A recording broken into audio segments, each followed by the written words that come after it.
بسم اللہ الرحمن الرحیم۔ السلام علیکم ورحمۃ اللہ وبرکاتہ۔ ایک دفعہ دو بہت گہرے دوست صحرا میں سفر کر رہے تھے۔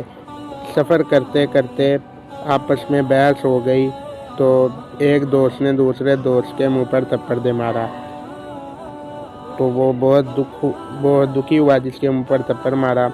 وہ بغیر بولے راستے میں ریت آئی کہیں تو اس نے ریت پر لکھا، آج میرے سب سے اچھے اور گہرے دوست نے میرے منہ پر تھپڑ مارا۔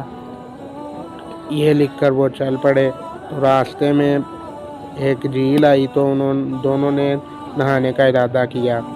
تو وہ جھیل میں نہانے کے لیے اترے تو جس دوست کے منہ پر تھپڑ مارا تھا وہ دوست جھیل میں پھنس گیا۔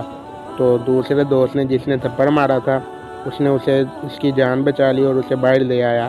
تو اسی دوست نے پھر پتھر کے اوپر لکھا، آج میرے سب سے اچھے اور گہرے دوست نے میری جان بچا لی۔ تو وہ بہت حیران ہوا جس نے اس کے منہ پر تھپڑ مارا اور بعد میں اسے بچایا۔